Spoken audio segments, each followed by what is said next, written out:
책을 한 권 이제 소개하면서 우리가 시작을 하려고 그러는데, 이 책 제목은 사람은 왜 만족을 모르는가 하는 그 책입니다. 이 심리 치료 전문가들이 자신의 그 임상 경험을 토대로 해서 몇 가지 이제 그 주장들을 하는데, 뭐 보면은 뭐 저도 보지는 않았어요. 근데 서평을 좀 위주로 읽으면서 뭔 얘기를 하는가 좀 살펴봤는데, 뭔 얘기를 하냐면은 그 사람이 성공하고 또 이룬 것이 많은 사람일수록 만족하지 못한다라고. 좀 특이하죠. 보통 실패하고 또 많이 가지지 못한 사람들이 늘 불만족하고 불만이 가득 차 있고 그럴 것 같은데, 이 저자들한테 찾아오는 사람들이 대부분은 사회적으로 지평수도 넓히고 또 승진도 하고 또 많은 그런 성취도가 높은 그런 인물들인데 행복하지가 않은 거예요. 그래서 만족하지 못하고 오히려 우울해하고 이제 이런 어떤 그 사람들이 주로 찾아오는데, 책의 결론이 그겁니다. 그래서 뭐냐면은 만족한다는 것은 성취와 소유의 문제가 아니다.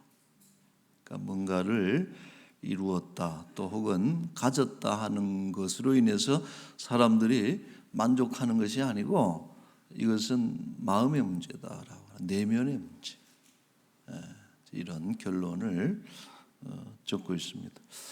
어때요, 여러분들은 지금 만족하십니까? 삶의 어떤 만족 지수, 이 나라에서 사는 게 만족스럽습니까? 그리고 여러분 집에서 사는 게 만족스러워요? 지금 남편하고 사는 게 만족스럽습니까? 자식하고 사는 게 만족스럽습니까? 제가 대체적으로 말이에요. 대체적으로. 그래서 참 인간의 어떤 심성을 보면은 만족할 줄 모르는 이런 것이 때로는 그 분발하게 만드는 요소가 되죠. 뭐 교회에 대한 불만이 있다. 그것 때문에 교회가 좀 더 분발할 수 있는 그런 동기가 될 수 있겠죠. 그러나 이런 것이 지나치면은 해롭다는 거예요. 성경이 말하고 있는 것은 족할 줄 알아야 된다. 만족하는 것. 이것이 어찌 보면은 심리적인 것을 뛰어넘어서 영적인 문제다라고 이야기를 하거든요. 그래서 족한 줄 알게 여기는 것이 경건에 있어서 매우 중요하다라고 이야기를 하고 있습니다. 자, 바울이 오늘 그 본문 속에서 마치 그 도인과 같은 이야기를 해요. 뭐냐면은 일체의 비결이다. 마치 어떤 돌을 통달한 것처럼, 그죠? 일체의 비결. 그것도 어떤 환경 속에서도 만족할 수 있는 어떤 비결, 일체의 비결을 바울이 배웠다라는 이야기를 하고 있습니다. 자, 그래서 오늘 그게 뭔지 한번 이 만족함에 대한 빌립보서를 이것을 이제 뽑아낸 거예요. 한번 살펴보도록 하겠습니다. 자, 빌립보에 대한 설명은 생략하겠습니다. 오늘 좀 빠르게 진행을 해야 될 것 같아서, 빌립보서의 주제는 기쁨이에요. 기쁨. 그래서 4장 4절에 보면은 이런 말씀이 있어요. 4장 4절에 주 안에서 항상 기뻐하라. 내가 다시 말하노니 기뻐하라.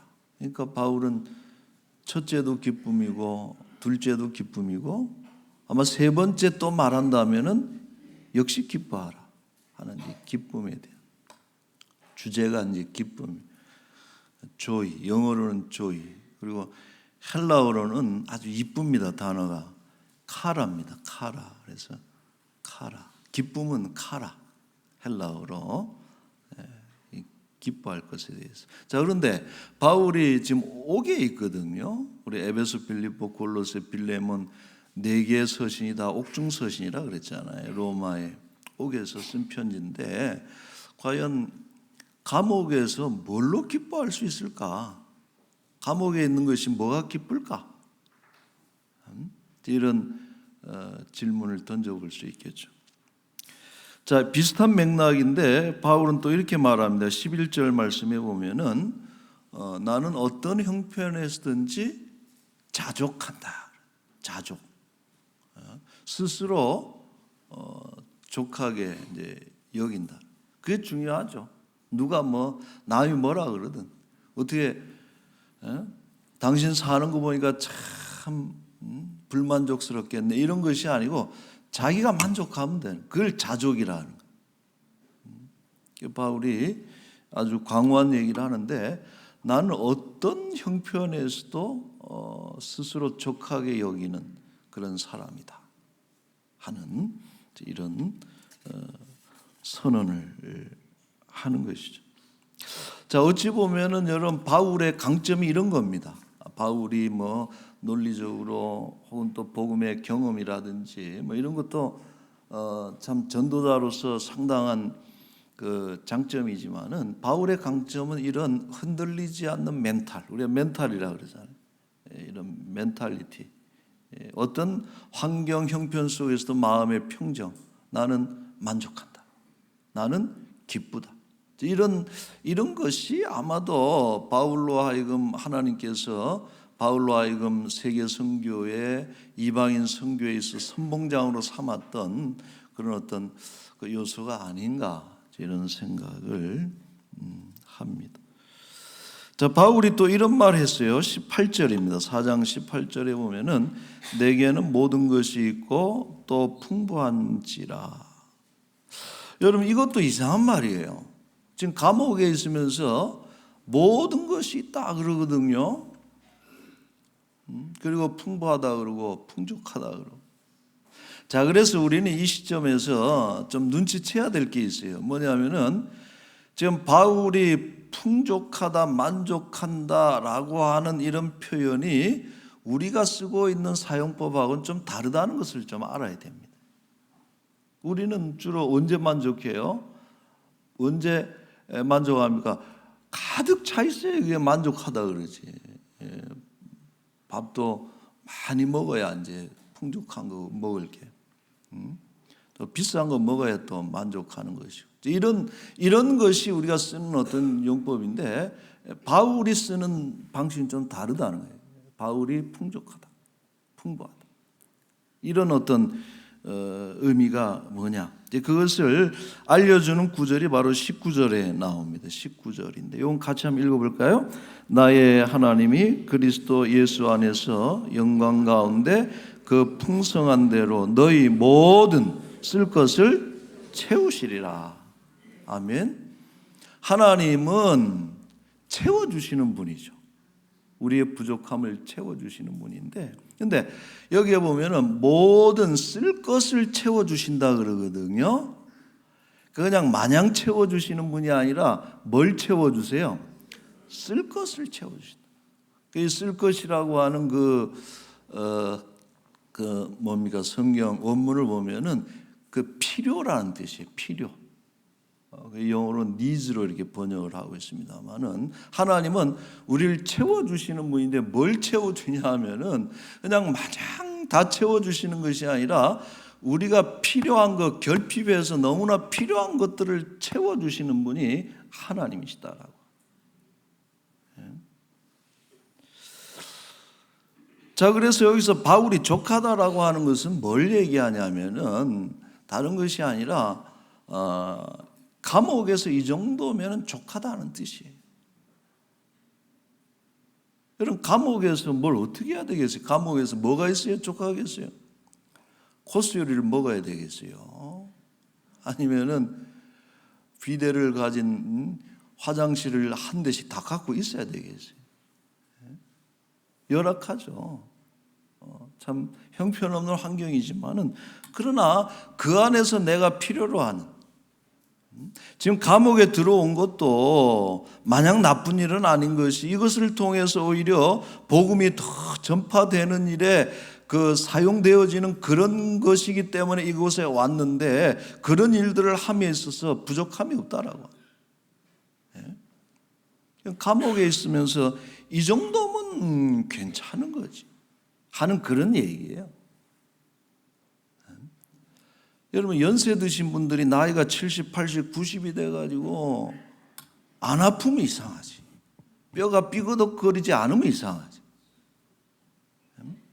근데 그 연세에 늙어서 그 정도 연령대에서 그 정도 하면 왜 족하다는 거예요. 그런 마음을 가져야 된다는 거예요. 그리고 내 형편에 저만한 남편이면 만족하지.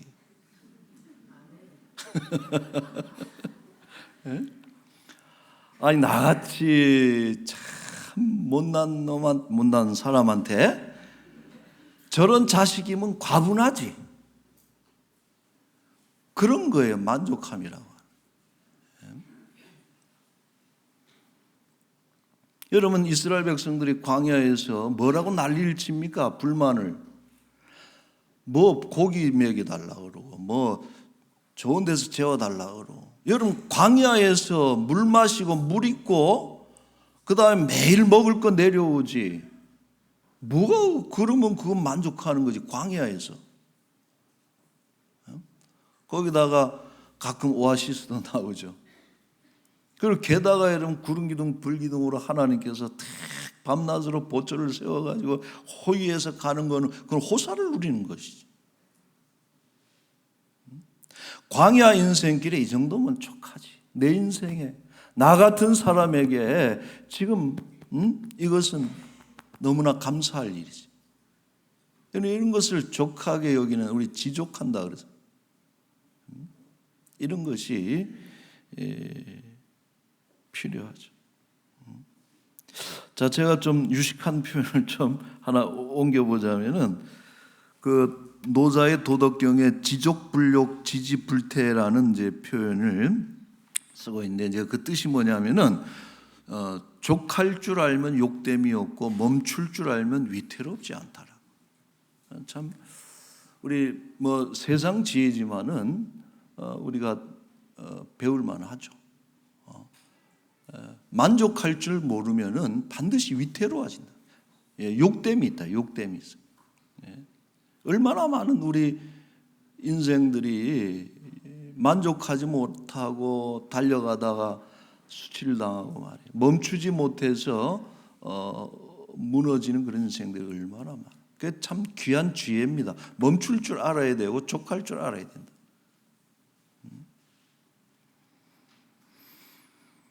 자, 무엇보다도 바울은 이 모든 상황에서 자족할 수 있는 능력이 어디에서 오는지 밝히고 있는데, 우리 이것만 보고 우리 마무리하도록 하겠습니다. 13절 말씀에 보면은 아주 우리가 잘 아는 말씀이 나와. 시작.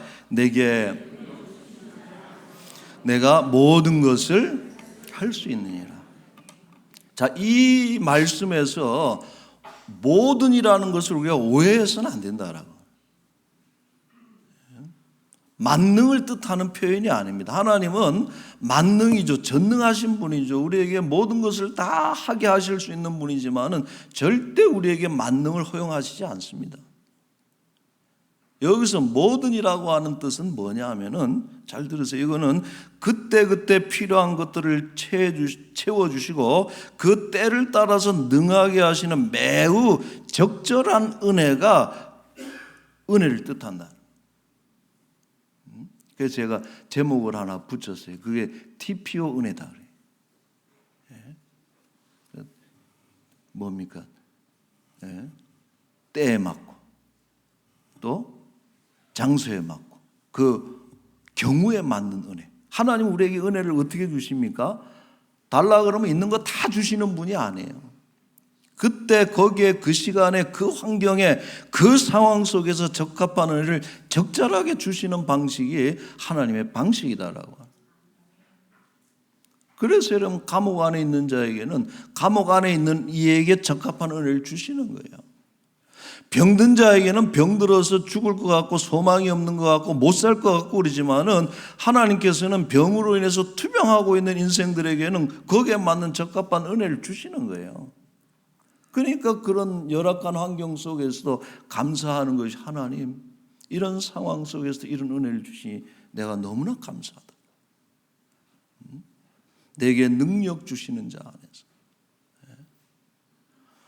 바울이 복음의 어떤 그런 여정, 전도의 여정을 다니면서 얼마나 자기의 힘으로는 어떻게 할 수 없는 그런 수많은 일들이 벌어지지만은 때로는 감옥에 가기도 하고 때로는 40에서 하나 뺀 그런 매를 맞기도 하고 말이에요. 그런 숱한 어떤 어려운 역경 속에서도 보니까 하나님께서 능력 주시고 은혜 주시고 또 채워주셔서 그 길을 복음의 역사를 성공적으로 가고 있더라는 거예요. 그래서 바울이 그런 고백을 하는 거예요. 내게 능력 주시는 자 안에서 내가 모든 것을 할 수 있느니라. 바울이 뭐가 다 뭐 엄청나게 뭐 대단해서 많이 채워져서 풍족해서 그런 것이 아니고 그때그때 주시는 하나님의 그 은혜를 힘입어서 이런 고백을 하는 것이죠. 여러분 고린도후서 12장에 보면은 이런 말씀이에요. 바울이 가시 때문에 하나님 이것 좀 고쳐주십시오. 이 질병 좀 이것 좀 고쳐주십시오. 그랬더니 하나님이 뭐라고 말씀하셨어요? 내 은혜가 너에게 족하다 그래요. 아니 왜 족한 거를 왜 하나님이 판단을 하고 내가 좋게 해야 되는데 바울이 그걸 받아들인 거예요. 아 그렇구나. 그래서 유명한 그 어떤 바울의 어떤 그 논리가 나오는 거 아니에요. 약한 데서 강한다. 그리스도인들. 약한 데서 하나님의 은혜가 더 넘친다. 그래서 때로는 내 은혜가 너에게 족하다라고 이런 의미를 담고 있는 것이죠. 여러분 그러므로 바울이 자족한다 일체의 비결이다 만족하게 여긴다라고 하는 것은 소유가 많고 적거나 환경이 좋고 나쁨에 달려있는 것이 전혀 아니고 내게 능력을 주시는 자 예수 그리스도께서 때에 맞게 적절하게 모든 것을 공급하고 있다는 그 믿음이 자족의 비결인 것입니다. 오늘도 하나님께서 모든 쓸 것을 우리에게 채워주시는 줄로 믿습니다. 그러므로 여러분 만족해야 돼. 족할 줄 알아야 돼. 우리 교회가 너무 좋은 게 족해. 좋게. 우리 목사님도 좋아요, 안 좋아요? 우리 장로님도 좋고 족한 줄 알아야지. 족한 줄 알아야. 참 나 같은 사람한테 저런 아내를 줬으니 족한 줄 알아야 돼요. 제 3부 때만 이 얘기를 하잖아요. 다리 앉아 있으니까. 자 결론입니다. 결론이 시편 23편 1절에 다윗이 이런 고백을 해요. 잘하는 말씀이 시작. 여호와는 나의 목자시니 내가 부족함이 없으리라. 다윗이 왜 부족함이 없다 그래요? 여호와가 나의 목자시라는 거예요. 목자는 뭐예요? 세 가지. 제가 늘 얘기하잖아요. 목자의 은혜 세 가지. 첫째 인도하심, 보호하심, 먹여주심 세 가지. 목자는요 양들을 앞서 인도하는 게 목자예요. 그다음에 적으로부터 모든 위협으로부터 막아주는, 지켜주시는 거예요. 세 번째로 꼴을 먹여주시는 게 목자라는 거예요. 오늘 여호와께서 우리의 목자가 되심으로 우리 앞서 인도해 주시고 또 지켜주시고 또 먹여주시고 채워주시는 그런 하나님으로 인해서 늘 넘치고 풍족한 이런 삶을 살아갈 수 있기를 바랍니다. 오늘 세례받는 이들은 세례는 그리스도와 연합하는 것, 이제는 우리에게 능력 주시는 그리스도로 인해서 범사에 만족하고 감사하고 승리하시기를 축원합니다. 아멘.